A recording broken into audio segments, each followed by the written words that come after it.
Que vergonha. Fala galera, beleza? No vídeo de hoje. Fala galera, beleza? Hoje eu vim aqui trazer um conteúdo diferenciadíssimo, tá? Um vídeo diferente, além dos vídeos do Chevette. E já deixa no comentário aí se vocês curtiram ou não até o final do vídeo. E deixa um like de qualquer jeito, se inscreve no canal aí só para fortalecer mesmo, né? Então galera, eu quero manter esse quadro aqui no canal e contar a história de alguns carros, tipo assim, igual o de hoje, Toyota Supra.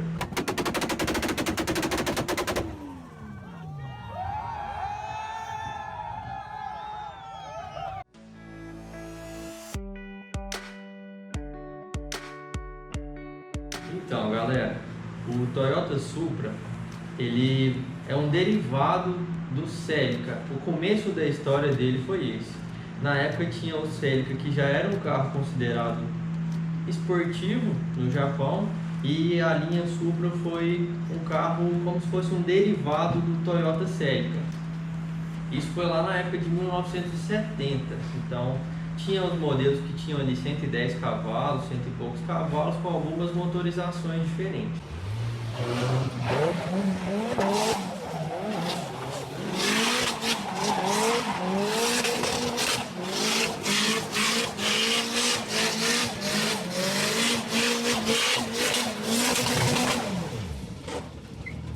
O Supra ele começa a aparecer na segunda versão do Celica, que ficou conhecido como Celica 20 ou XX, é assim a nomenclatura dele, que eu vou colocar uma foto aí para vocês verem. Ele tinha um motor 2.6, 6 cilindros de 110 cavalos, que foi uma versão diferente do Celica, que era voltada para os Estados Unidos. E no mercado japonês era um motor 6 cilindros 2.0 que eram equivalentes em potência, tá? E foi aí que surgiu, que começou mesmo a história do Supra, que nos Estados Unidos, né? A primeira geração do Supra, ela era chamada de A40. Ela ainda era atrelada ao Celica, era como se fosse uma variante do Celica, que seria um modelo mais ou menos de exportação. O Supra, desde o início, desde essa época, ele já tinha motor 6 cilindros e tração traseira. Tinha suspensão McPherson e tinha já freio nas 4 rodas, numa época que tinha acabado de surgir o ABS. Então, isso, na época, era um freião, né, cara? Esse primeiro motor do Supra, ele era um motor 2.8 de 117 cavalos. Em algumas matérias a gente vê que ele tinha o tamanho limitado na época por causa de tributação, porque tinha uma questão de importação do carro e tudo mais, né? Exportação. Em 1982 apareceu a geração A60.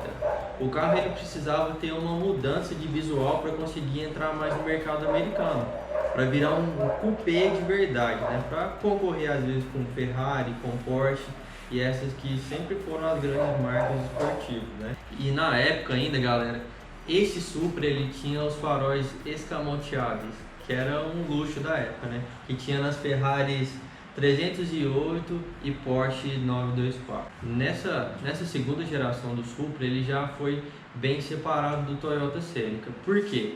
Eles criaram uma versão do Celica que chamava, se não me engano, Soarer, que ele foi mais para a parte de luxo da Toyota, com a Lexus, né? Então foi bem separado ali, como o Supra sendo o esportivo e o Celica seguiu outro rumo nessa época aí, né? O Supra ele teve uma mudança de motor, ele foi para um 2.8 de 145 cavalos, o que já fazia o carro fazer de 0 a 100 em menos de 10 segundos, tá? Essa versão do Toyota Supra, ela teve algumas variações de câmbio. 3 opções de câmbio manual e 2 opções de câmbio automático. No final desse modelo, nas últimas unidades, ele já fazia de 0 a 100 na casa dos 8 segundos. Em 1986, vinha o supra-sumo da história do Supra. Já era mais ou menos quase 20 anos de história do carro.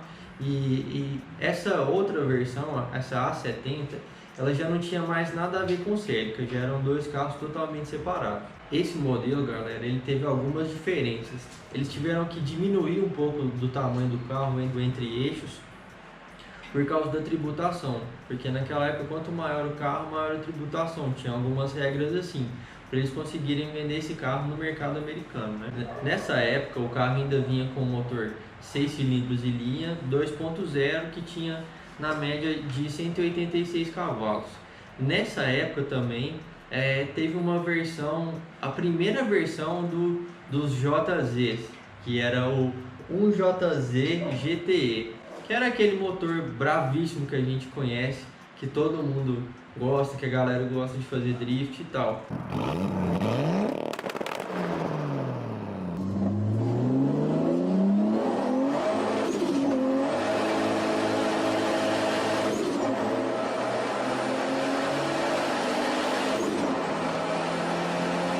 Esses motores, galera, eles eram muito parrudos, tanto o 1JZ quanto depois o 2JZ, tanto que é um motor que até hoje, cara, todo mundo pira. Quem gosta de carro conhece muito sobre o motor e a cara do Supra, a história do Supra é o 1JZ. Nessa época o carro ele tinha 280 cavalos, já era um 2.5, né? Nessa época o carro já vinha com diferencial melhor, com volante mono, suspensão Bilstein.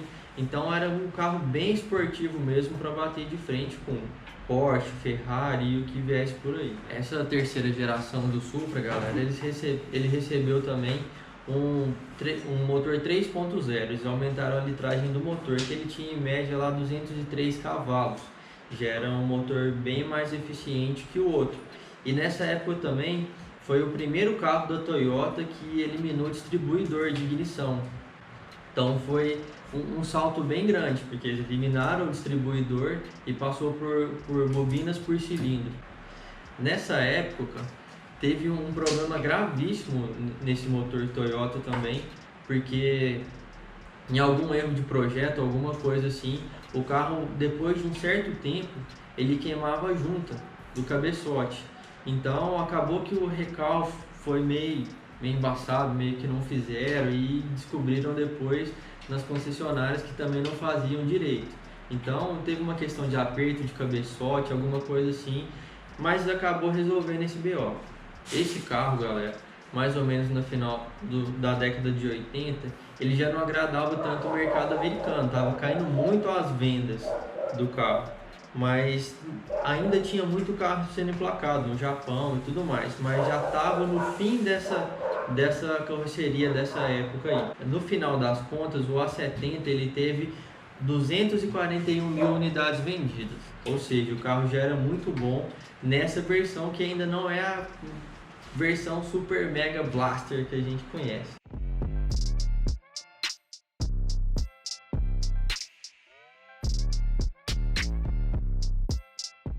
Nessa época, esse modelo ainda ele foi muito testado em pista. E na pista, nessa época, o que estava dominando era o Toyota Supra e o Skyline, né? Que já era chamado de Godzilla na época, que batia de frente. Que foram os grandes japoneses, assim, famosos ali de 80, 90, né? Então, eram dois carros que batiam de frente nessa época. Na época também já tinha a BMW M3, né? Que era a versão E30, e tinha o Ford Sierra Cosworth, que eram concorrentes também desses dois que são do mercado japonês. Nessa época, galera, a Toyota já não estava muito satisfeita por causa da performance do Skyline, né, que já era o Skyline GTR.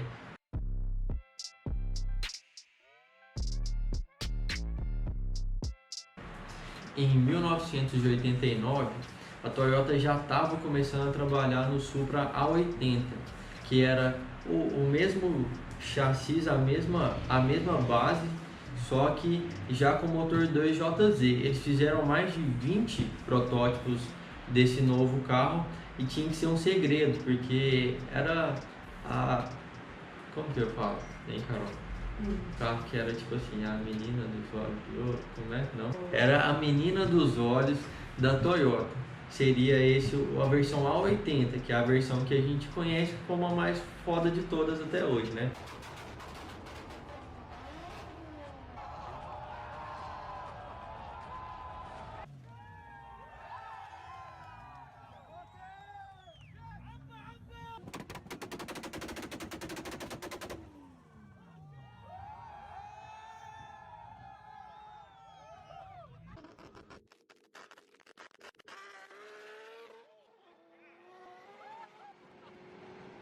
2JZ, galera, para quem não conhece, é um motor 3.0, ele tem 24 válvulas e ele gerava aspirado 223 cavalos já.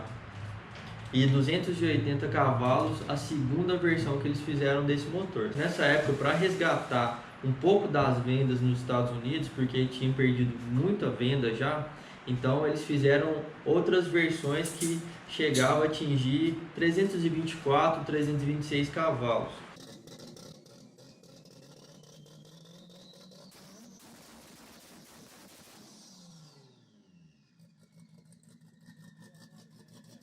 A ideia desse motor mais forte era para não perder vendas por causa de potência para os rivais daquela época.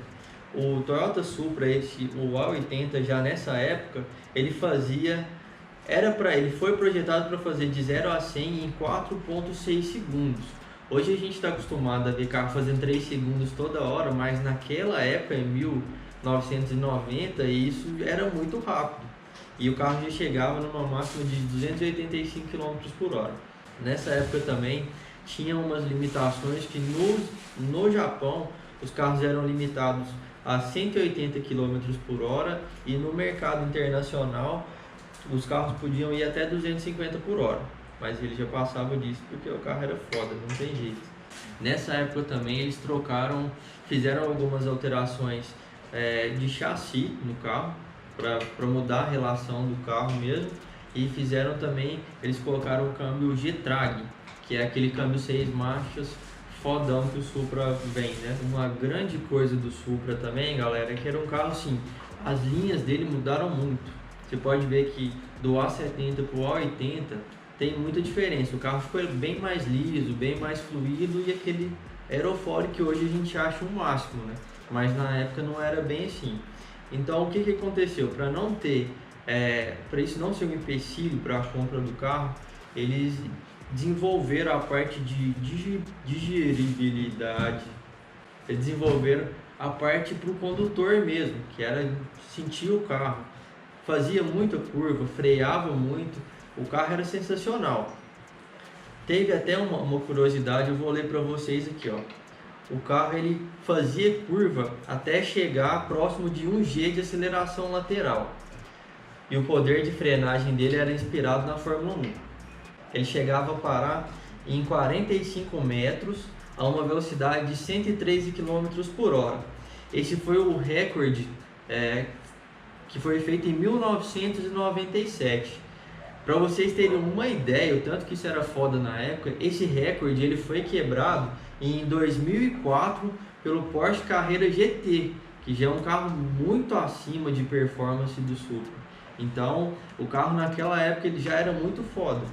Em 1998, eles encerraram as vendas do Toyota Supra nos Estados Unidos por causa das limitações ambientais, né? Então, uns 4 anos depois, mais ou menos, já as vendas desse carro já não existiam mais. Esse carro, galera, hoje em dia, nos Estados Unidos, o carro está muito caro. Aqui no Brasil, então, você nem acha, né? Quando acha, é caro, porque é um tipo de carro que não se faz mais. Então, o carro, ele anda muito, ele tem um motor 6 cilindros, biturbo, é um motor muito forte que aguenta. Você vê Supra aí na internet de 1000 cavalos toda hora. O barulho do carro é animal. A aparência do carro, na época, podia não ser tão atraente, mas hoje em dia virou uma coisa assim que a gente não vê mais. Os carros daqui pra frente... Obrigado, Carol! Os carros daqui pra frente estão tudo seguindo essa onda de dar um salto.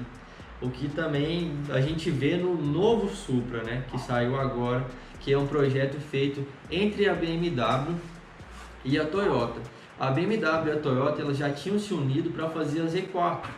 Então, por isso que o carro tem a mesma plataforma da Z4 hoje. Esse novo Supra ele dividiu muito as opiniões, porque foi um carro assim, totalmente diferente, né? Que eu acho que ninguém esperava muito que fosse daquele jeito. Muita gente torceu o nariz quando lançou o carro. Hoje, se você for ver, já tem muita gente que está mudando de ideia. nos Estados Unidos, salão, ou no Tóquio Alto Salão, você já vê Supra com modificação de todo jeito. Os caras já tiraram o motor de BMW e colocaram 2JZ. E uma coisa assim, que desagradou muita gente é que a parte de dentro do carro é uma BMW, não é um Toyota Supra, não é aquele carro. Mas mesmo assim, é uma evolução, galera, então não tem como fugir disso. O novo Supra, depois que passou aquela onda de que mudaram o Supra, que é outro motor, que é uma BMW, que já não é um esportivo igual era antes, então a galera tá mudando um pouco a opinião disso, porque é um carro bom, é um carro excelente, tanto que a galera está preparando demais. Então todas as marcas que já faziam alguma coisa para o Supra A80, por exemplo, para o 2JZ, para um JZ, então essas marcas já entenderam que esse carro é bom sim e estão fazendo projeto de todo jeito. Então galera, por hoje é só, essa foi a história do Supra. Deixa aí nos comentários qual que é o próximo carro que vocês querem, se vocês gostaram desse formato de vídeo, que eu vou trazer mais histórias aqui pra gente. Então, deixa o seu like aí, se inscreve no canal e deixa o sininho aí para acompanhar mais histórias, mais coisas sobre o Chevette, e é nóis. Valeu, falou!